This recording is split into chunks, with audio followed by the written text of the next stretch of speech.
I step through the portal and realize I've made a huge mistake. I could be anywhere. Literally fucking anywhere at this point. And any time, or I believe any when, is the correct phrasing du jour. But my heart wanted to chase after Jake and save his ass without actually thinking about the trouble my delectable ass would be in.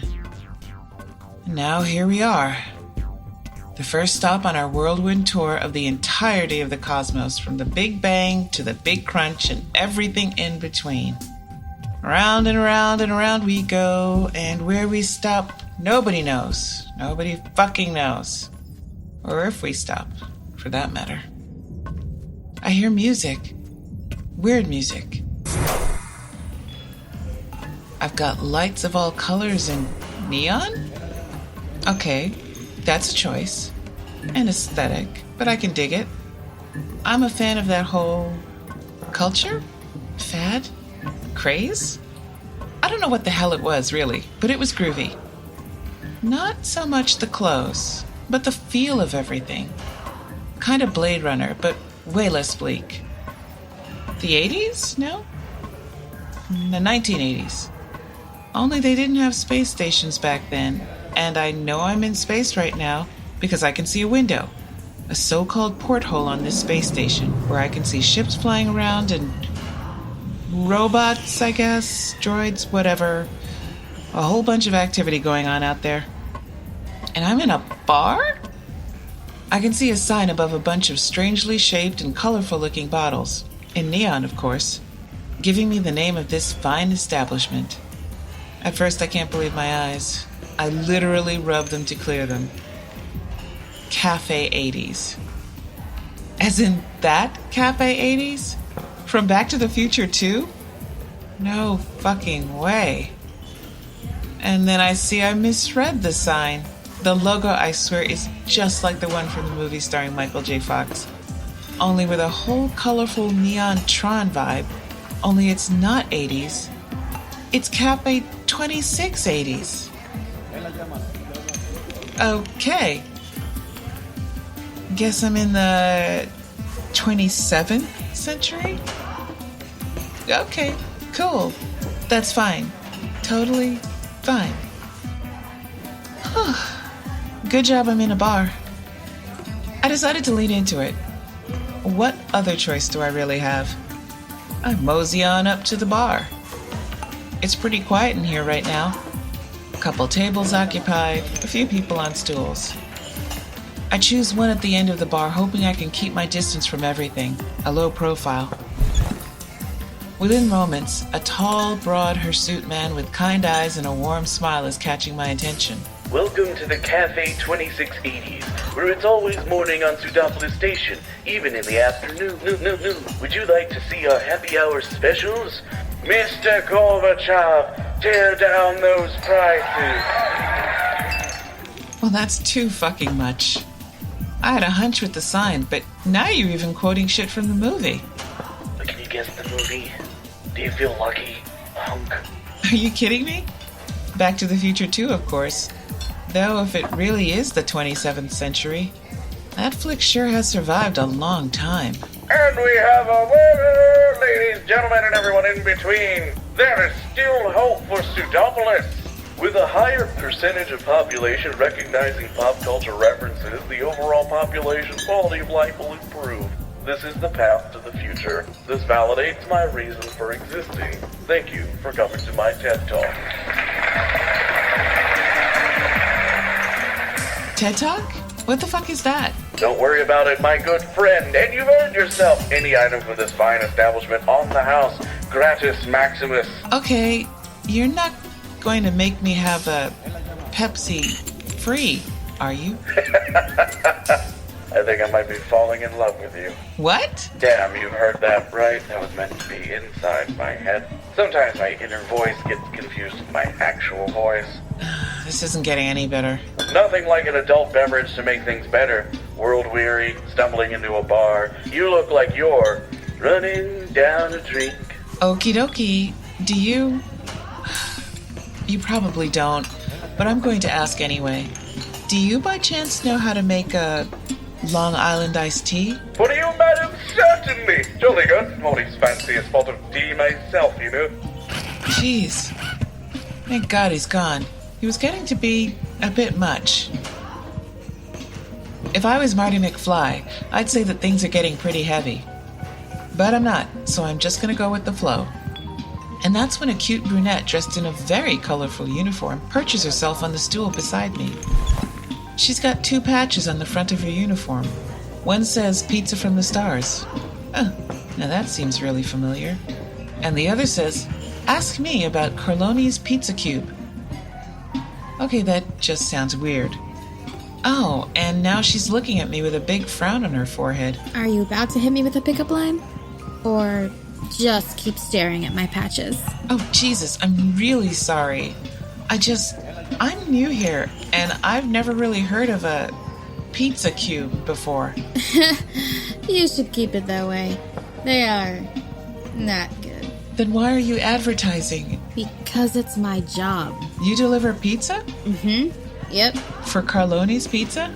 Mm-hmm. Yeah, fun fact, he's Irish, which is just a whole bag of weirdness you do not want to get involved with. Marisol, how wonderful to have you back at Cafe 2680s. And what might I procure for you this fine morning? Oh, mi Dios. Barkeep, it's the middle of the afternoon. Ah, but you know the familiar refrain of Cafe 2680s. Just get me my usual. Pretty please. Very well, very well. His name is Barkeep? Guessy. He's got the letter E swapped out for 3s. He was built back when every robot had to have some gimmick in their name to sell well. Here is your Long Island iced tea, as requested. What is that? It's a drink from where I come from. Does it have alcohol in it? Oh, most definitely. Excelente. Barkeep, change my order. I'll have what she's having. And how exactly do I drink from this? Not from around these parts, are you, Pilgrim? Barkeep, go get my drink. Now. Swift exit stage right. Necesita ayuda. Yeah, you just push your thumb here, and it pops the nozzle open, and... Salud! Oh, right. Oh, man. Strong drink? Tiene mucho alcohol? It sure does, and that's a good thing. And here's our illustrious bartender. Not a word from you. Add it to my tab. So, you're not a local to Pseudopolis, then? Nope, definitely not. I'm from really far away. Anywhere I know? I deliver to a lot of places. To galaxies far, far away. I don't think so. Although Pizza from the Stars, that sounds really familiar to me. Is that another pizza delivery place you work for? No, it's this app that anyone, literally anywhere, can order a pizza with and get it all paid for, and then I deliver it to them, wherever they are in the cosmos. How do you get it there if it's like on the other side of the galaxy, or many light years away? Well, I'd tell you, but then I'd have to kill you. What? Sorry. Solo un chiste, just a joke. It's a trade secret of Pizza from the Stars. Can't tell you how it all works because even though I wouldn't murder you, my bosses might. So, I'm not gonna tell. I'm a fan of that choice too. You know, I think I might have used the app once, a while ago. You happen to remember a delivery for a guy named Jake Fisher in a place called Ostium? Do you realize how many pizzas I deliver in a single day? I know. Oh, that was fucking dumb of me. I'm sorry. A hell of a lot. More than you can imagine. But I do actually remember that order. Jake Fisher, Ostium. Wow, that's incredible. Did Jakey say something weird that stuck in your head? Was it because of the way he reacted when you said it was a Roanoke pizza? Damn, I wish I could have seen his face then. He did kind of lose it for a bit when I told him that. But no, the reason I remember it so well is because it was my last delivery. I just got back from Ostium.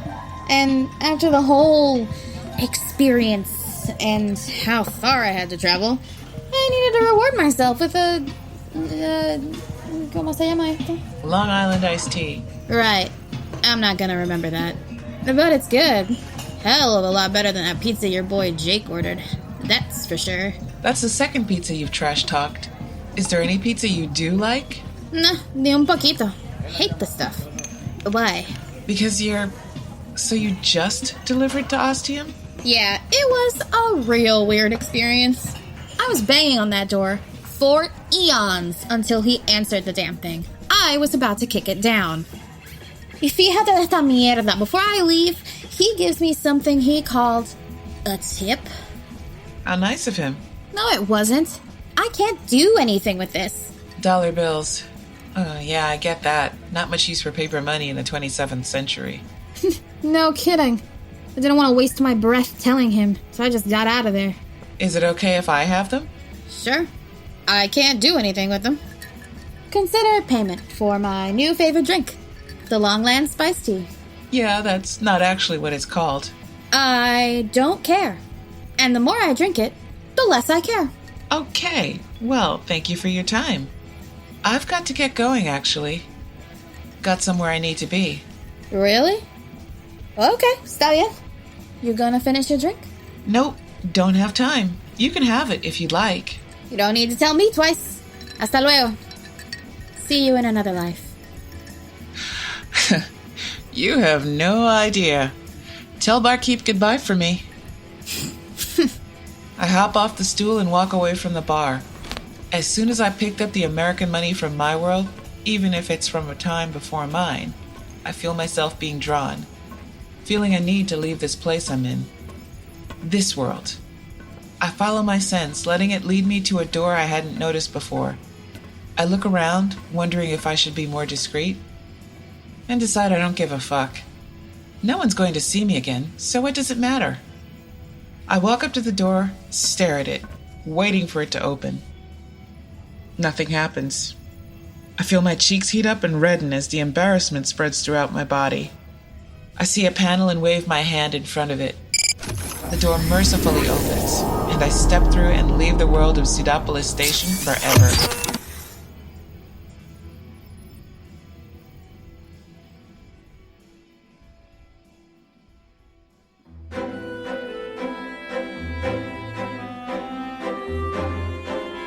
Welcome to Pseudopolis, a space station filled with people just trying to get through the workday without breaking anything important. Join an ensemble cast of characters as they overcome such classic sci-fi sitcom problems like forgetting one's keys on a spacewalk, cooking food with a rocket, and tracking down a missed connection in virtual reality. This is the sci-fi comedy sitcom in space we've all been waiting for. Hijinks will ensue, and on a station the size of Pseudopolis, it feels like just about anything can happen. This episode was originally written and recorded for International Podcast Month 2019. This episode was co-written by Elena Fernandez Collins, Gavin Gaddis, and Telander. The part of Monica is performed by Georgia Mckenzie. The part of Barkeep is performed by Gavin Gaddis. The part of Marisol is performed by Elena Fernandez Collins.